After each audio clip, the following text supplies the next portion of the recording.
Sanzula. I don't know what type of intro or whatever I'm gonna be doing, but this is the book club. Welcome to the book club. If you click this video, that means you want to be part of the book club. Obviously, you probably haven't read the first chapter, so I'm gonna be reading the first chapter. It's on Kindle. This chapter is free, so Kindle, don't sue me because I'm screen recording this. But I think I won't be able to screen record the other ones. I mean, but like, I only have a few viewers. Like, is Kindle really gonna come for me? Maybe. They're probably coming after a lot of people, so I don't want to risk it. So next time I will what's the word? I will just put my face reading it on my iPad. So it'll be an audiobook of that, and then like, okay, and it's gonna be one chapter every single video. So like, are they really gonna come after me? Okay, anyways, so this is a new thing, right? So this is gonna be our book club. If you want to join, there's my girl Jazzy. I hope you're watching this, Jazzy. Whenever you have the chance to. But anyways, if you're anyone else besides Jazzy, this is the book club. So this book is based off, no, not based off. This book was the inspiration behind the game Layers of Fear. So I've never read this. Jazzy, my girl, has read this. But she's gonna be reading along with us, or maybe just going and skipping ahead to the discussion for each chapter. But yeah, so I'm just gonna be reading it and discussing it, and then I don't know how long this is. I think it's a little bit long, so it should take lots of videos. But after this book, we could choose another book and we can continue it on. And this is also an inspiration for me to continue reading because I don't read a lot. But yeah, okay. So hopefully I understand what I'm reading. It might be a little difficult for me, and again, same thing. Hopefully, Kindle doesn't say anything about me screen recording this. But yeah, that's gonna be it. We are gonna get started. Let me stop yapping. But yeah, okay. Honestly, the music is gonna get me distracted, so we're gonna pause her. It's gonna be a little bit scary, but it's okay. It's gonna be a little awkward. I might be whispering because there's people asleep right now because it's 11. So I might be whispering. I think for sure I'm gonna be whispering right now. Okay, let's get started. This is called The Picture of Dorian Gray. Yes, I am a dancer. For a dreamer, oh sorry, not a dancer. Yes, I am a dreamer.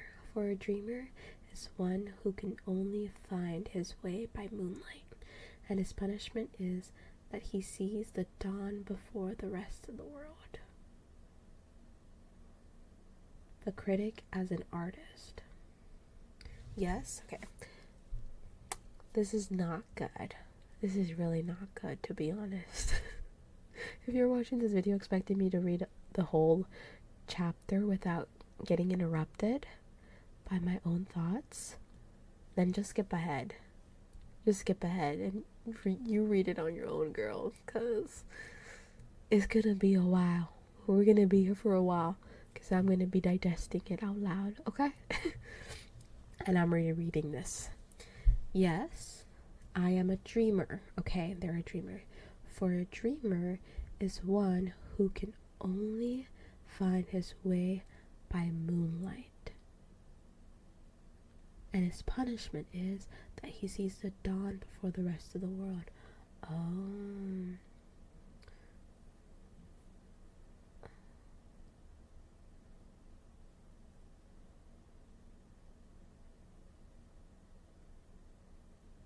I kind of get it, like they're there before the rest, like they see things before other people. I don't know. What does this mean, guys? Is this Dorian Gray?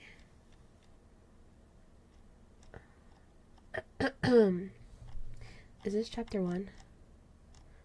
Okay, let's just read this. I don't know if I'm supposed to read this, but we're gonna read it anyways.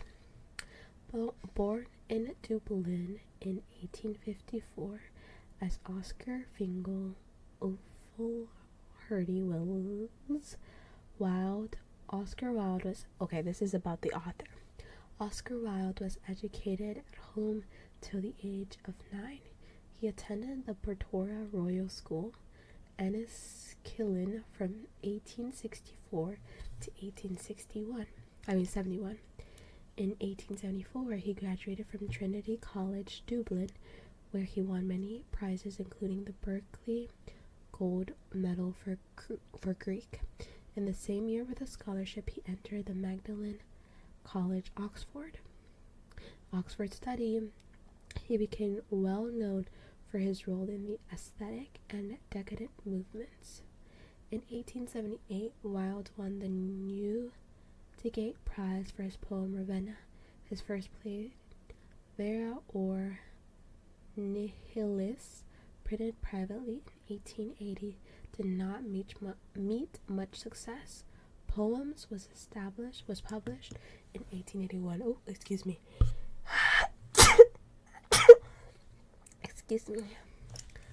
Was published in 1881. He spent the next years on lecture tours in US, Canada, and London. He came to be known for his glittering conversations, biting wit, and flamboyant attires. Okay, so he was very fashionable. In early 1883, while he was in Paris, Wilde wrote The Duchess of Padua, a 5-act melodramatic tragedy in blank verse. For the actress Mary Anderson, who turned it down, it was first performed after years under the title Guido Ferrantini at the Broadway Theater, New York in 1891.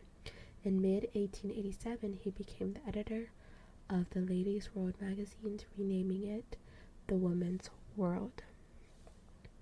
Wilde refined his ideas about art, its purpose and primacy, and incorporated themes of decadence, duplicity, and beauty into his own novel, The Picture of Dorian Gray. Hey, that's what we're reading. Continuing his interest in theater, he wrote Salome, a play in 1 act, in 1891. Originally written in French, it tells the biblical story of Salome, the stepdaughter of the tetrarch Herod Antipas, published jointly in Paris and London in 1893. It was not performed until 1896. Wilde became one of the most successful playwrights of the late Victorian London after producing 4 comedies: Lady Windermere's Fan, A Woman of No Importance, An Ideal Husband, and The Importance of Being Earnest.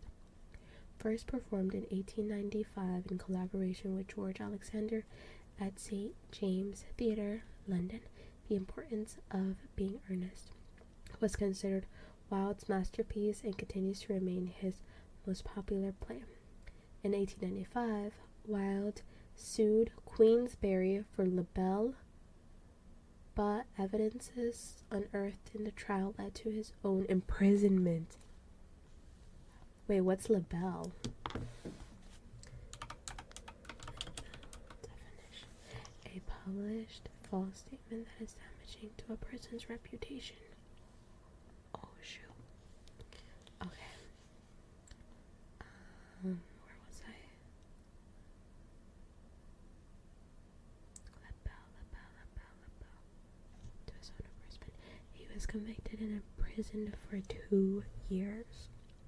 In 1897, he wrote a long letter to Douglas, which was published in 1905 as De Profundis.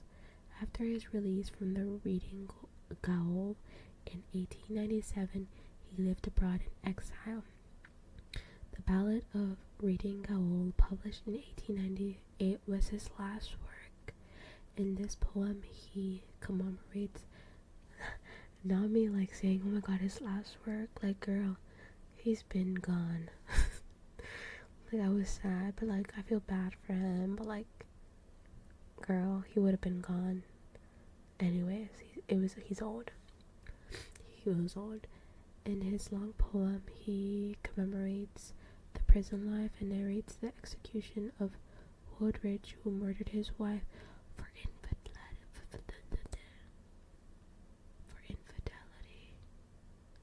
Who is this Woodridge? Who is that? Okay. Wilde died in 1900s at the age of 46. Oh, he was young actually. In Paris. The celebrated playwright's life and his works continue to fascinate the literacy and non-literacy world. Since his death, a number of biographies have been published, earliest being memoirs by those known to him. Many of his plays and his only novel have also been adapted into movies. What has been adapted into movies? Well, also into games now, period. The Preface. The artist is the creator of beautiful things. To reveal art and conceal the art is art's aim. To reveal art and conceal the artist. Oh, that's interesting. I never thought of it that way. The critic is he who can translate into another manner or a new material his impression of beautiful things. Is who can translate into another manner or a new material. I don't get that, but okay. The highest as the lowest form of criticism is a mode of autobiography. Those who find ugly meanings in beautiful things are corrupt without being charming. Ooh. This is a fault. Those who find beautiful meanings in beautiful things are cultivated. For these there is hope.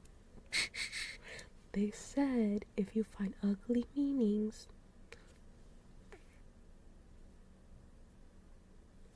but if you find beautiful meaning, then you have hope. There are the elect whom beautiful things mean only beauty. There is no such thing as a moral or immoral book. Books are well written or badly written, that is all.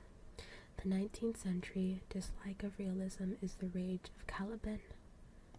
What is that? Oh, hold on. Where am I? Of Caliban, seeing his own face in a glass. The 19th century dislike of romanticism is the rage of Caliban not seeing his own face in a glass.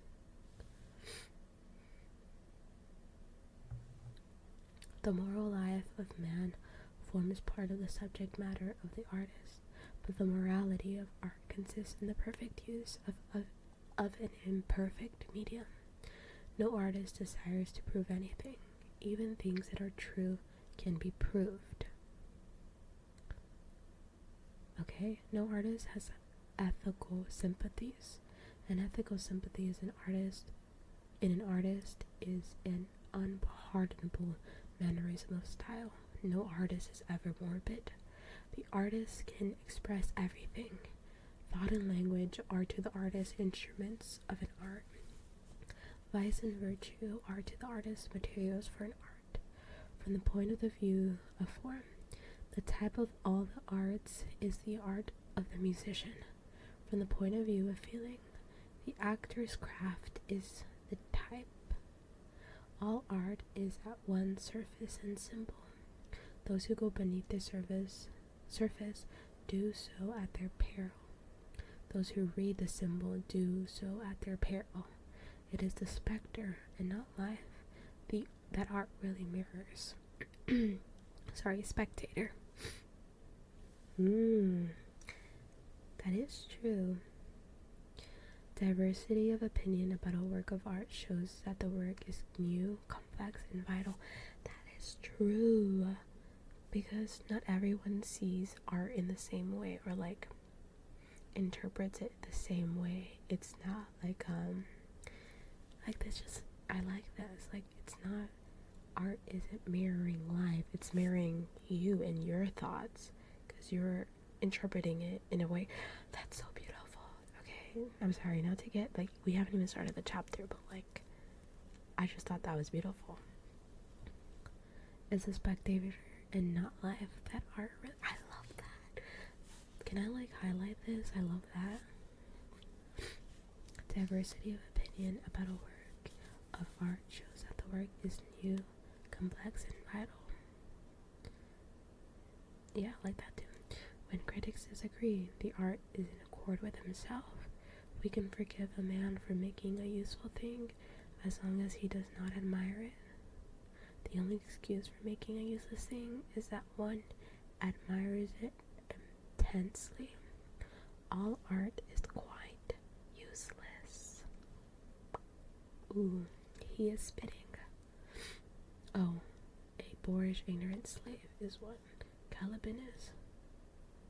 Dislike of realism is the rage of a boorish ignorant slave. Okay, chapter 1. Okay, I'm glad it told me what it meant, even though it was after. At least I know when it has a little asterisk, that means I can get the definition. Okay, chapter 1.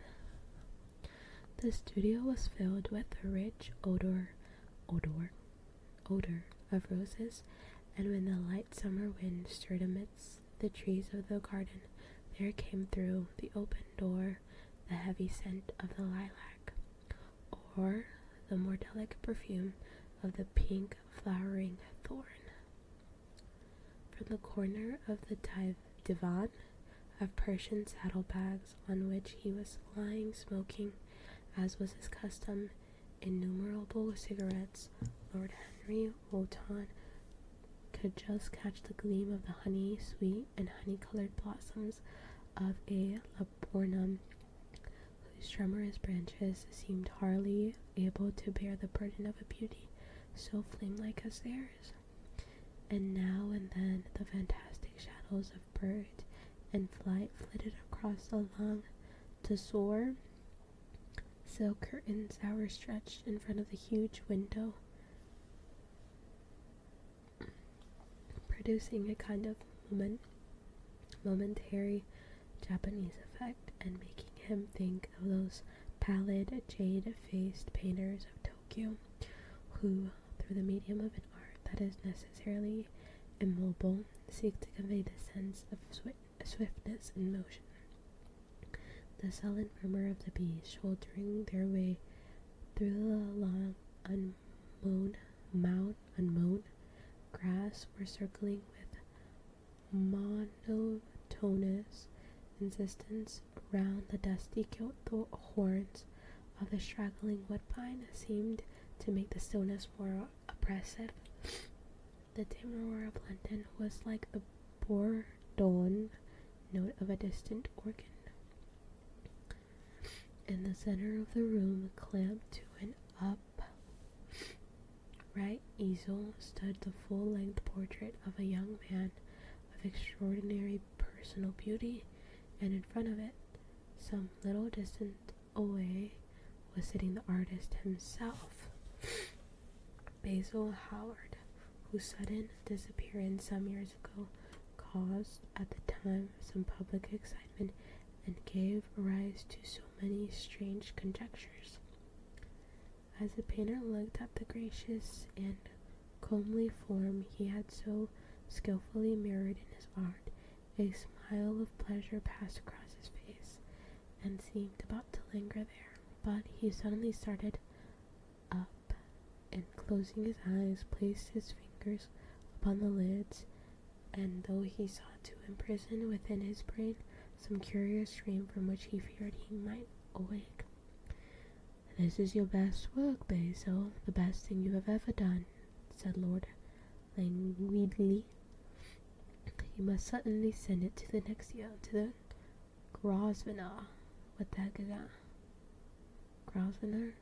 Located in New Bond Street. Grosvenor Art Gallery was opened. Okay, so it's an art gallery. Where am I? Girl, you went too far. What the heck? What the heck? What the heck? Where am I? Grosvenor. The Grosvenor The academy is too large and too vulgar. Whenever I have gone there, there have been either so many people that I have not been able to see pictures, which was dreadful, or so many pictures that I have not been able to see the people, which was worse. The Grosvenor is really the only place. I don't think I shall send it anywhere, he answered, tossing his head back in that odd way that used to make his friends laugh at him at Oxford. No, I won't send it anywhere.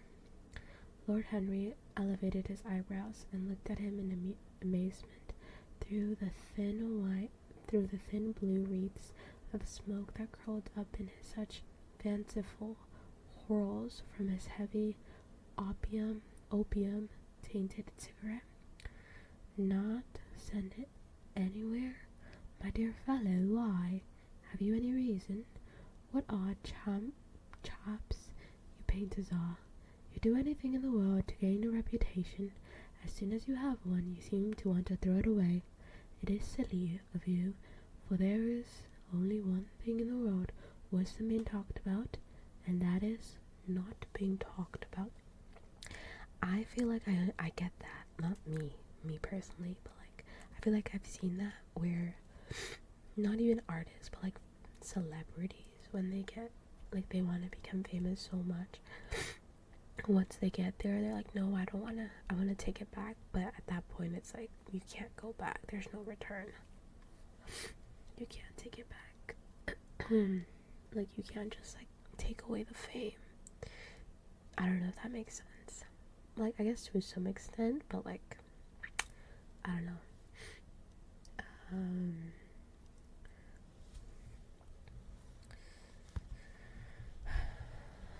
A portrait like this would set you far above all the young men in England and make old men quite jealous, if old men are ever capable of any emotion. I know you will laugh at me, he replied, but I really can't exhibit it. I put too much of myself into it. Lord Henry stretched himself out on the divan and laughed. Yes, I knew you would, but it is quite true all the same. Too much of yourself in it, upon my word, Basil. I didn't know you were so vain, and I really can't see. I really can't see any resemblance between you, with your rugged, strong face and your coal-black hair, and this young Adonis.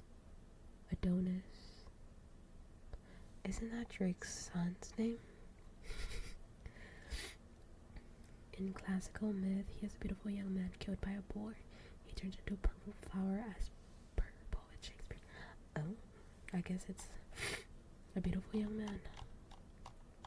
Okay, Adonis. Spoilers. Here, where am I? Adonis. He looks as if he was made out of ivory and rose leaves. Why, my dear Basil, he is not. Can I open it somewhere else? Oh, I thought I had closed it. Okay. Excuse me. Narcissus. He is a Narcissus, another beautiful young man who fell in love with his own. Oh, I've heard of that one. That's crazy, falling in love with your own reflection.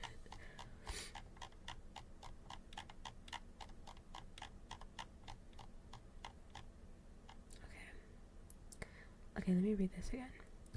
Too much of yourself in it. Upon my word, Basil, I didn't know you were so vain, and I really can't see any resemblance between you, with your rugged, strong shoulders and your coal-black hair, and this young Adonis, who looks as if he was made out of ivory and rose leaves.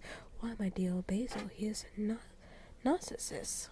Oh, like narcissist. Because he fell in love with himself, and he's a narcissist. That makes so much sense. And you, well, of course you have an intellectual expression and all that, but beauty, real beauty, ends where an intellectual expression begins. Intellect act is in itself a mode of exaggeration and destroys the harmony of any love face.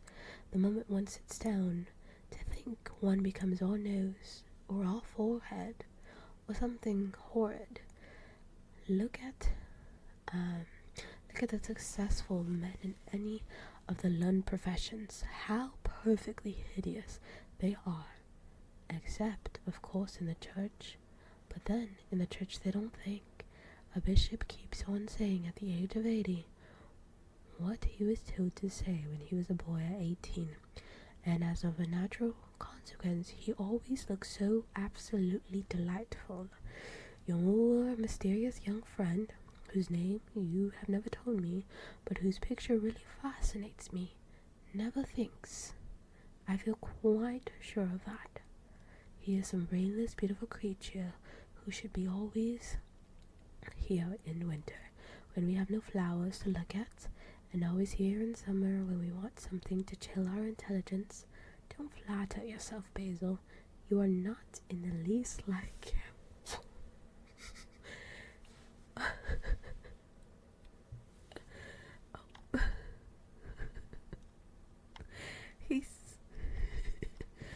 Henry humbled him.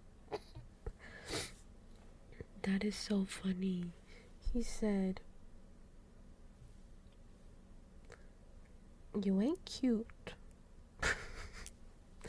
You are not cute, sir. You are not cute. But your friend right here, he's cute. He's beautiful. But you?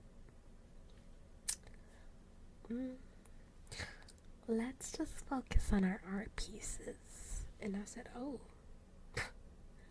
okay. Not too much on him. Come on. Not too much on Basil. My basil leaf. Okay, I'm gonna give Basil a voice, but I don't know what voice to give him. I'm gonna give him a country voice.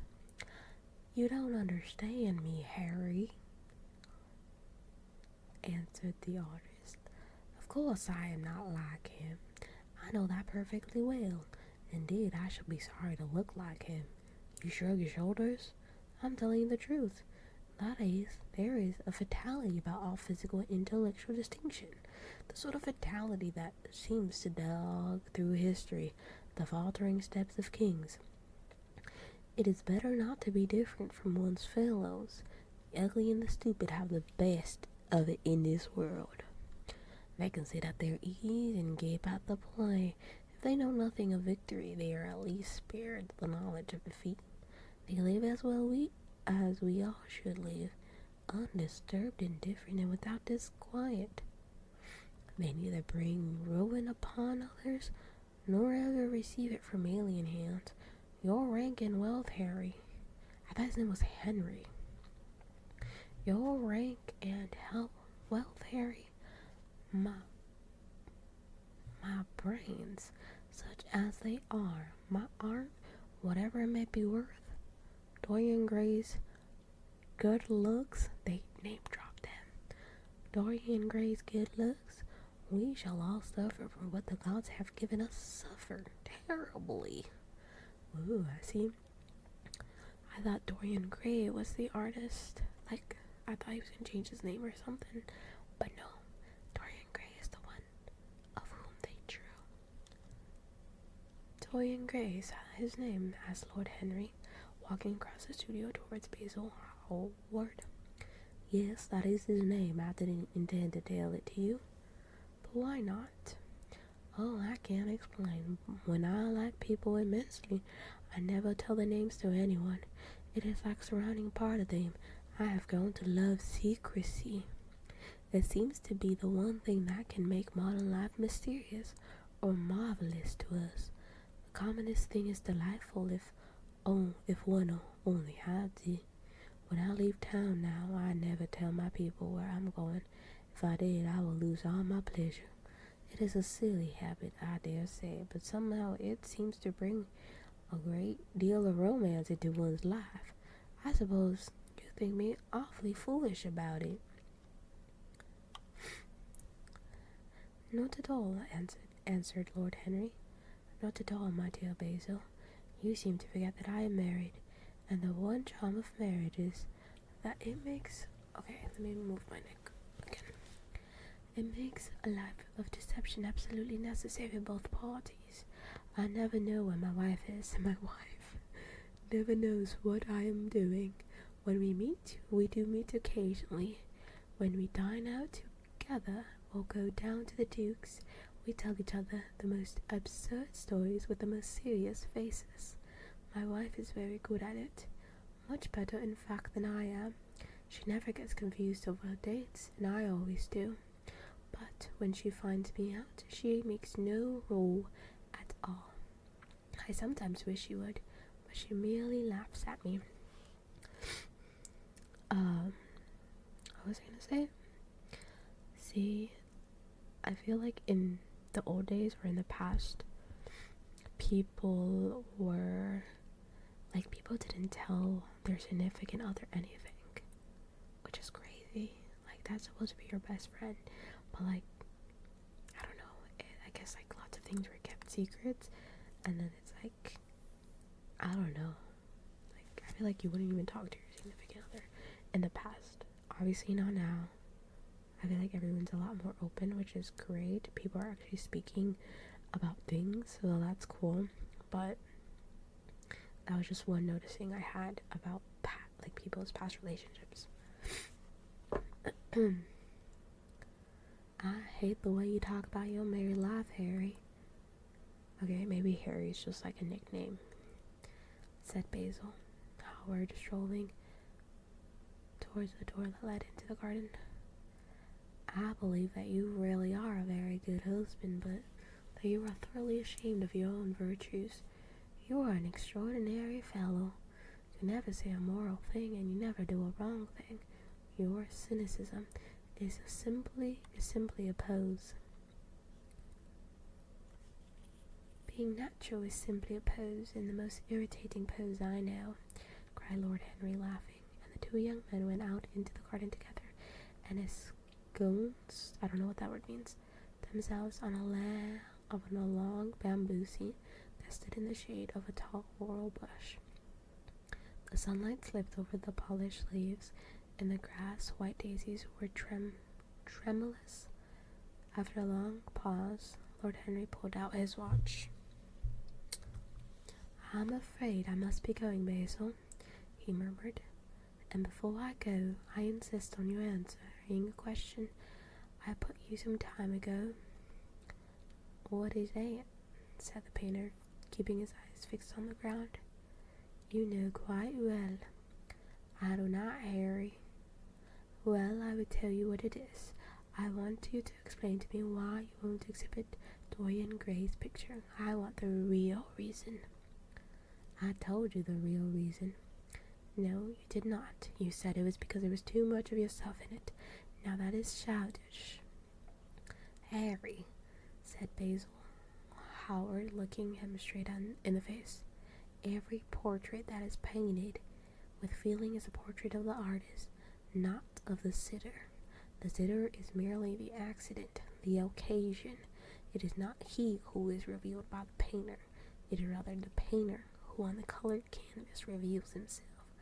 The reason I will not exhibit this picture is that I am afraid that I have shown in it the secret of my own soul. Yup, this was in the game. This was in the game, and I love this so much because it's so true.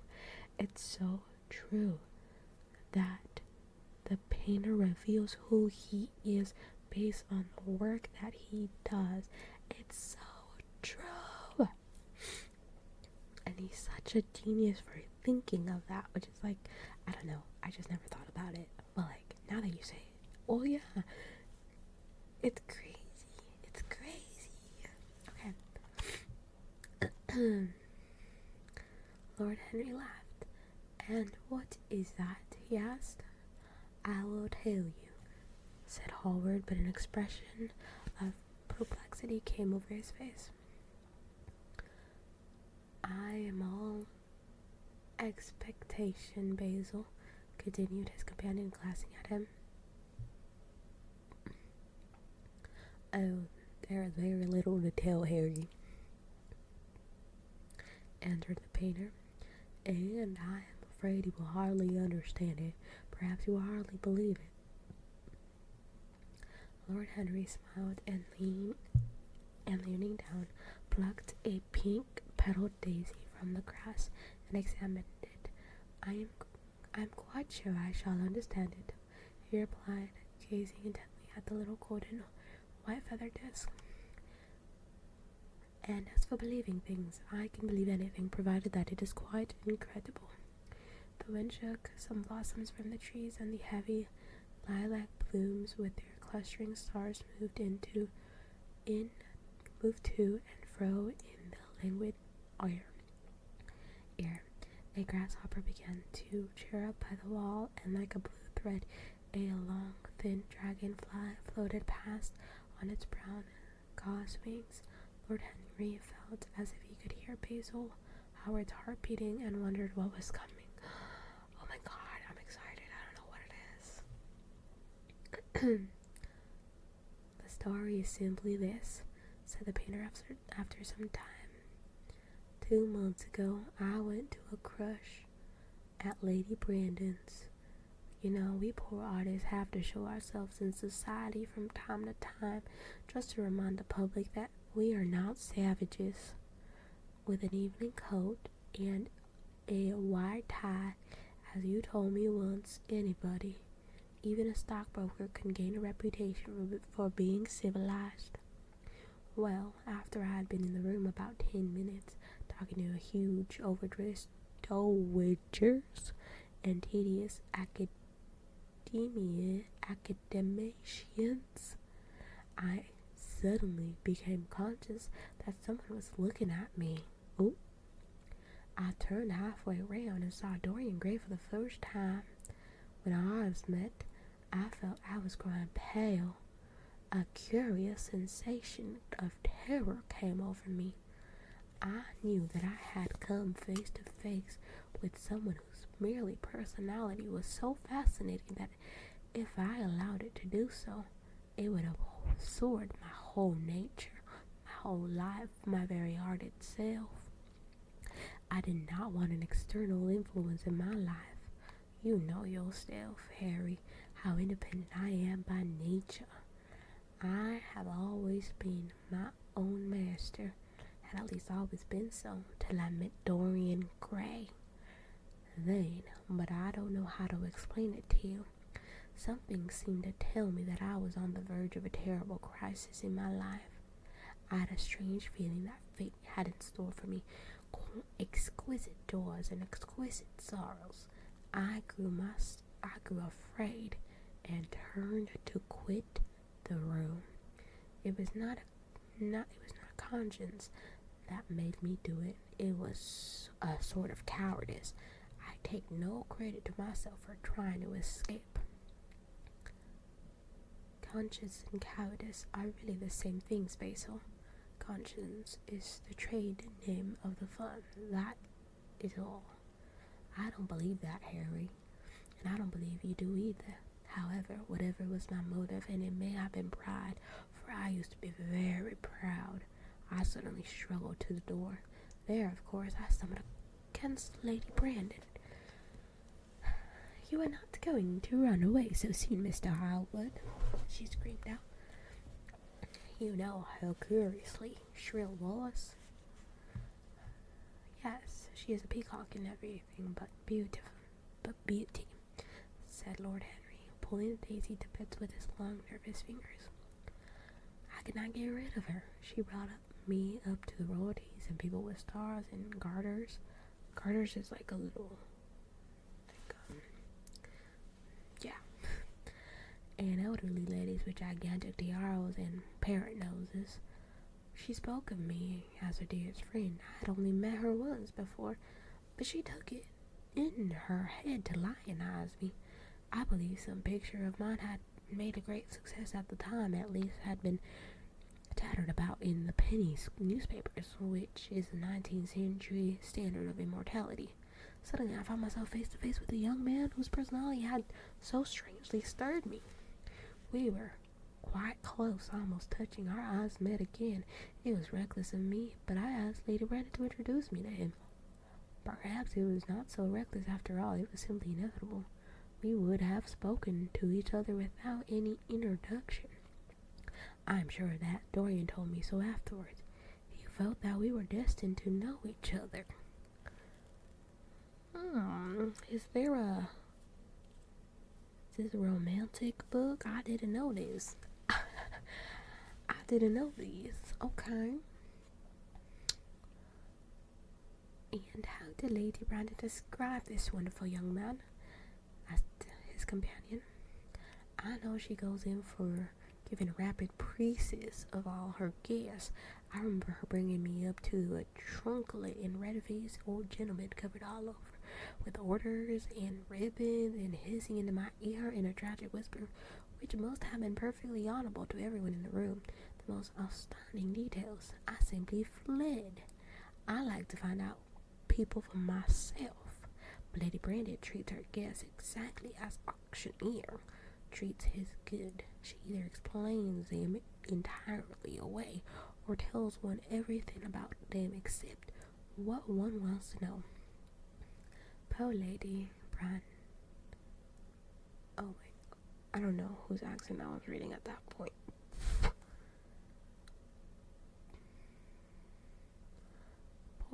Poor Lady Brandon, you were hot on her, Harry, said Howard listlessly. My dear fellow, she tried to found a saloon and only succeeded in opening a restaurant. How could I admire her? But tell me, what did she say about Mr. Dorian Gray? Oh, something like charming boy, poor dear mother, and I absolutely inseparable.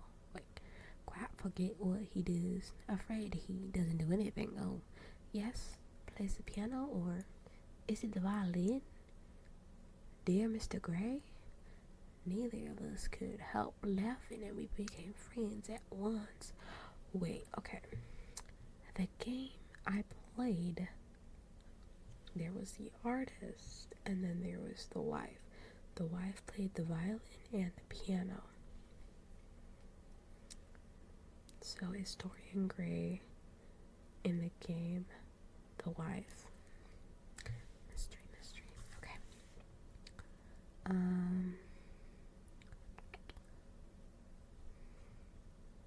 Laughter is not at all the bad beginning of a friendship, and it is far the best ending for one, said the young lad, plucking another daisy. Howard shook his head. You don't understand what friendship is, Harry, he murmured, or what an enmity is, for that matter. You like everyone. That is to say, you are indifferent to everyone.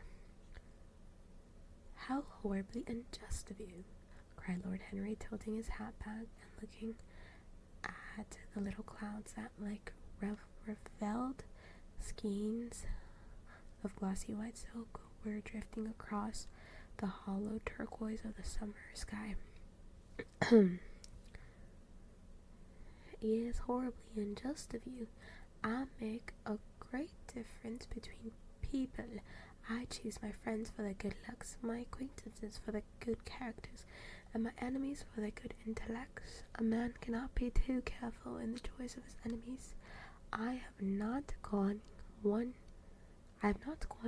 who is a fool. They are all men of some intellectual power, and consequently, they all appreciate me. Is that very vain of me? I think it is rather vain. I think it was, Harry, but according to your category, I must be merely an acquaintance. He said, I'm not good looking and I'm not the smartest. My dear Basil, you are much more than acquaintance.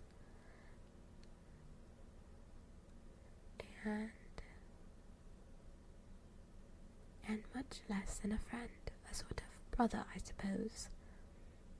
Oh, brothers, I don't care for brothers. My older brother won't die, and my young brothers seem never to do anything else. Harry, exclaimed Howard, frowning.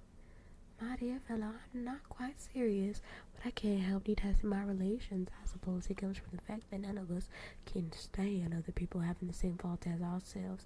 I quite sympathize with the rage of the English democracy against what they call the vices of the upper orders. The masses feel the drunkenness, stupidity, and immorality should have their own special property, and that if any one of us makes an ass of himself, he is poaching on their preserves. When poor Southwark got into a divorce court, their indignation was quite magnificent, and yet I don't suppose that 10% of proletariat live correctly. I don't agree with a single word that you have said, and what is more, Harry, I feel you don't either. Lord Henry stroked his pointed brown beard and tapped the toe of his patent leather boot with a tasseled ebony cane. How English you are, Basil. How English, as he's in the British accent in my head. How English you are, Basil. That is the second time you have made that observation. If one puts forward an idea to a true Englishman, always a rash thing to do. He never dreams of considering whether the idea is right or wrong. The only thing he considers of any importance is whether one believes in itself. Now, the value of an idea has nothing whatsoever to do with the sincerity of a man who expresses it. Indeed, the probabilities are that the more insincere the man is, the more purely intellectual will the idea be. As in that case, it would not be colored by either his wants, his desires, or his prejudice. However, I don't propose to discuss politics, sociology, or metaphysics with you. I like persons better than principles, and I like persons with no principles better than anything else in the world. Tell me more about Mr. Dorian Gray. How often do you see him? Every day. I'm gonna be happy if I didn't see him every day. He is absolutely necessary to me. Oh, he is in love, is what I'm thinking. How extraordinary. I thought you would never give anything but your art.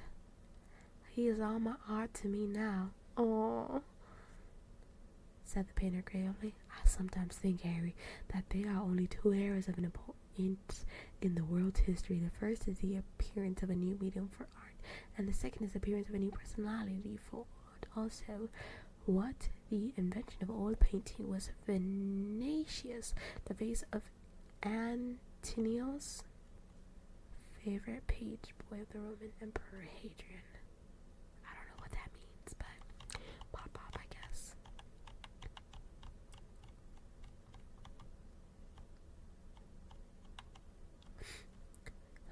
Was to lay Greek sculpture, and the face of Dorian Gray will someday be to me. It is not merely that I paint from him, draw from him, sketch from him. Of course, I have done all that, but he is much more than a model or a sitter. I won't tell you that I am dissatisfied with what I have done of him, and that his beauty is such that art cannot express it.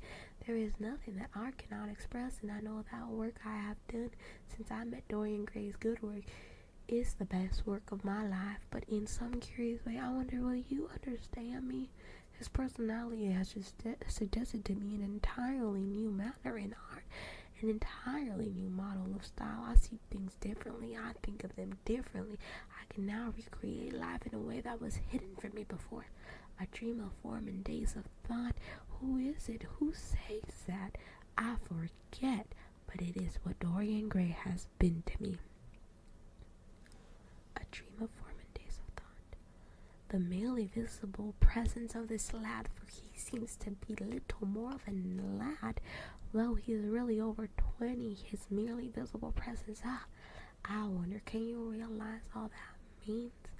Unconsciously, he defines for me the lines of a fresh school, a school that is to have in it all the passion of the romantic spirit, all the perfection of the spirit that is Greek, the harmony of soul and body. How much that is. We in our madness have separated the two and have invented a realism that is vulgar and ideally that is void, Harry. If you only knew what Dorian Gray is to me. You remember that landscape of mine for which Agnew, who's Agnew? London art dealer. Okay, so an art dealer. Just tell me an art dealer, like you don't have to say all that.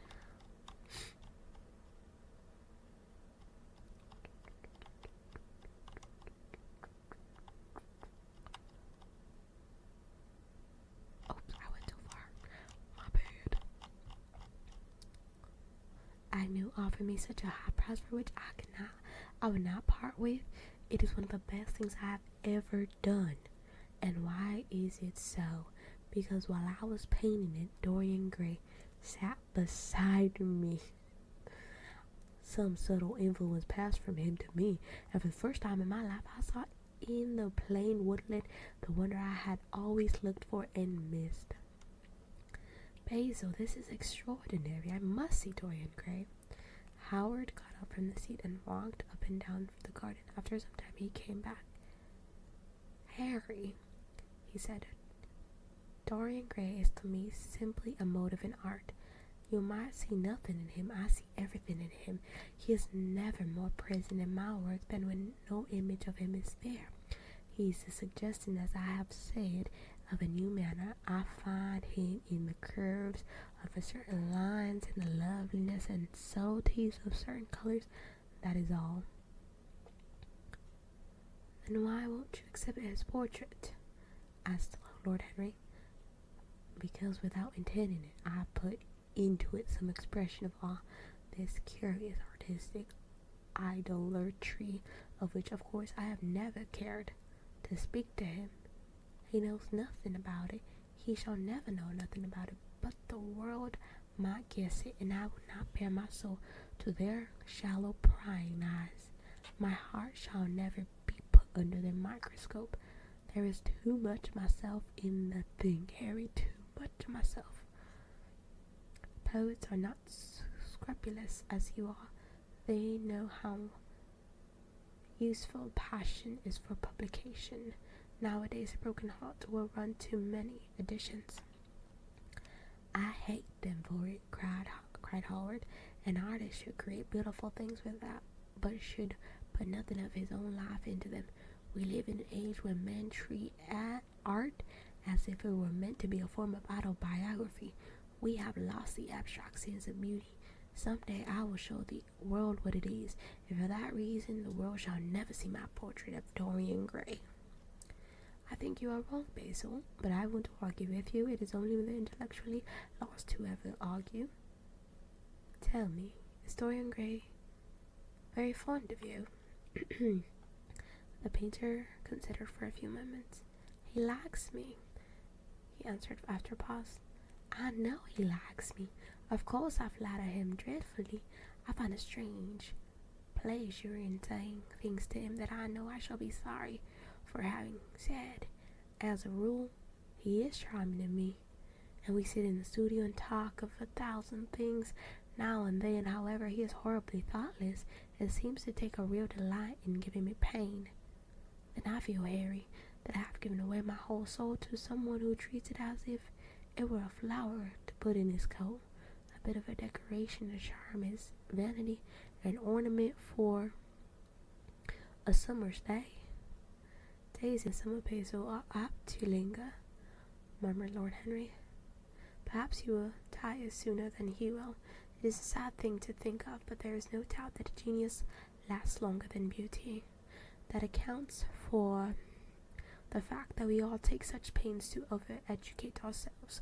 In the wild struggle for existence, we want to have something that endures, and so we fill our minds with rubbish and facts in the silly hope of keeping our place. The thoroughly well-informed man, that is the modern ideal, and the mind of the thoroughly well-informed, that man is a dreadful thing. It is a pre-op chop, all monsters in dust, with everything prized above its proper value. I think you will tire first. All the same day you will look at your friend, and he will seem to you to be a little out of drawing, or you won't like his tone of color or something.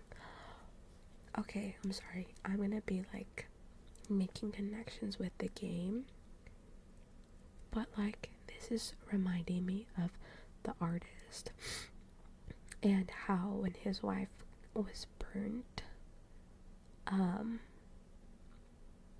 he lost the beauty that he had of her, and like he started going crazy and like started being super abusive to her and his daughter because the beauty that he saw in her was gone, which is like so messed up. But like this is what I'm thinking he's saying, and like it really links back to the game where like his art changed, and so it made him go insane, and like he no longer loved his wife, which is why it caused the wife to like commit, you know. But anyways, let me continue. You will tire. I think you will tire first, all the same.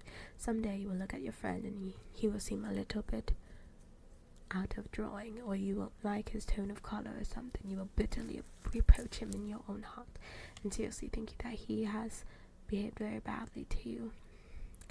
The next time he calls, you will be perfectly cold and indifferent. It will be a great pity, for it will alter you. What you have told me is quite a romance of art, one might call it.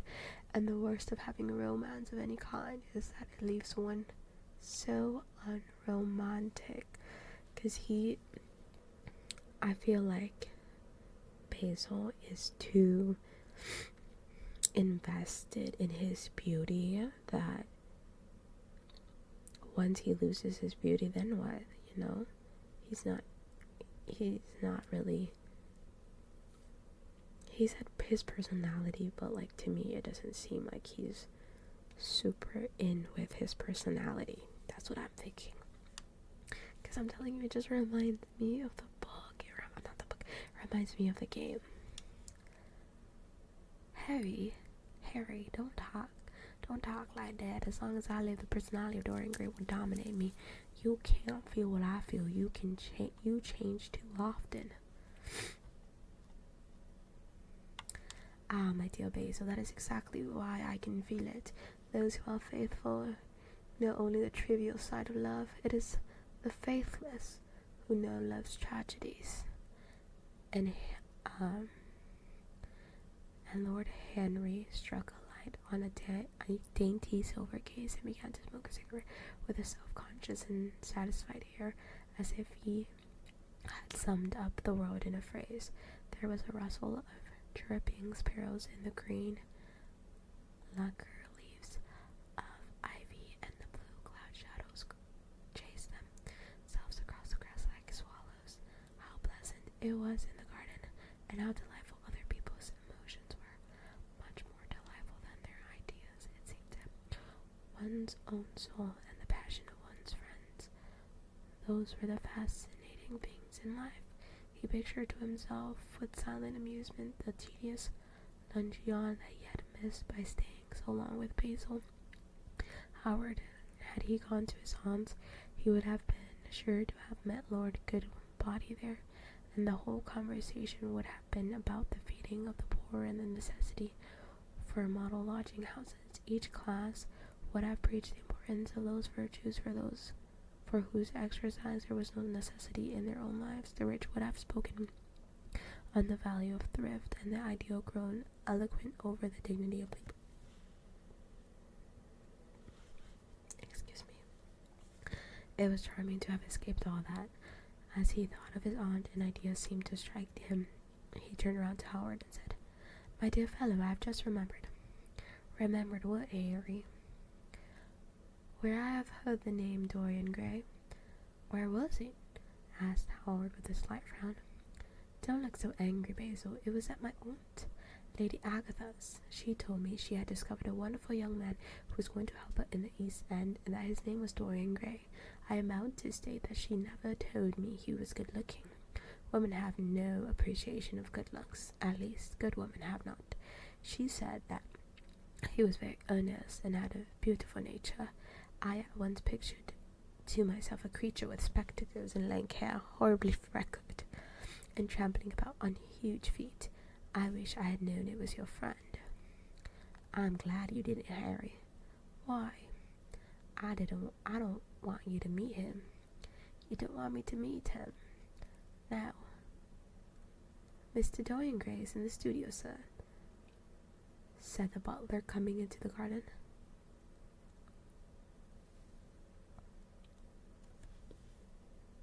Oop. Why is he here? Who brought him? What the heck? Okay. You must introduce me now, cried Lord Henry, laughing. The painter turned to his servant, who stood blinking in the sunlight. Ask Mr. Gray to wait, Parker. I shall be in a few minutes. The man bowed and went up to the walk. Then he looked at Lord Henry. Dorian Gray is my dearest friend, he said. He has a simple and a beautiful nature. Your aunt was quite right in what she said of him. Don't spoil him. Don't try to influence him. Your influence will be bad. The world is wide and has many marvelous people in it. Don't take away from me the one person who gives to my art whatever charm it possesses. My life as an artist depends on him. Mind, Harry, I trust you. He spoke very slowly, and the words seemed wrung out of him almost against his will. What nonsense you talk, said Lord Henry, smiling, and taking Howard by the arm, he almost led him into the house. I'm excited. Okay. Well, we're on chapter 2. Oh. Hold on, I'm trying to find the... What the heck? Oh, there it is. Why is the camera so blurry? Why is she blurry? There she is. Okay.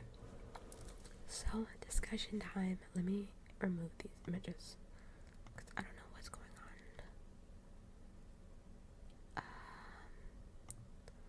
There. Where is it? There. Okay. Oh, that was crazy. Okay, so I feel like, what's his name? Not Harry. Yeah, Harry. Henry is very insightful, and I feel like he has lots of experience, and he's funny. And I think, what's his name? Basil is madly in love, and is, I don't want to say this because it's like very cliche, but he's literally blinded by love, and I think it's gonna end up hurting him, and I feel like it's gonna be the same thing as the game where he goes insane. I don't know, where he goes insane because he's in love, but then the most beautiful thing changes or something happens, and that's gonna make him go crazy. It's called The Picture of Dorian Gray, so I thought it was called The Portrait, but it's called The Picture, I guess. It's gonna make him go insane once maybe Dorian Gray loses his beauty, or Dorian Gray changes, I don't know, or if he finds something about Dorian Gray that's gonna make him go crazy. But so far I'm really excited. I'm excited for Lord Henry to meet Dorian Gray, and for us to find out more about Dorian Gray. But yeah, I think that's it. I mean, there's not really that much to discuss. I think it's really similar to to the game Layers of Fear, and I think it's so, I don't want to be like super like sentimental or whatever, but like it really has things that are like that people don't realize, that like when you fall in love with someone based on their looks or an idea of them, and then that idea of them changes, then you're gonna find ways of why you don't like them anymore. You'll say, like, if they lose their beauty, you'll say, oh, they were rude to me once, like they this like I didn't like about them, but no, you should fall in love with someone not based off their beauty, like their external beauty, but like knowing them, getting to know them, because we're not gonna be young forever or whatever. They're not gonna look that way their entire lives. They're gonna change. And I think, especially in this story, like he needs to realize that Dorian Gray's not gonna look like that forever. Something might happen, maybe when he gets older, maybe there's an accident. But he shouldn't love him just based on his looks. He should love him based on who he is and like what he stands for. I don't know if that makes sense. Like, he shouldn't love the idea of him. You should love him. I don't know if that makes sense, but I don't want to get too poetic or whatever, but like that's what I see. But I'm excited to see if the theory is correct, where something is gonna happen to Dorian Gray and Basil is just gonna like fall out of love completely or go insane like the game. But I don't know, it's super exciting. I'm so excited. I love this book already, just chapter 1. But yeah, that's gonna be it. If you guys have any thoughts or theories, or if it's jazzy, if you think I'm on the right page, let me know. But yeah, that's gonna be it for book club. We will be back next Saturday, hopefully, reading chapter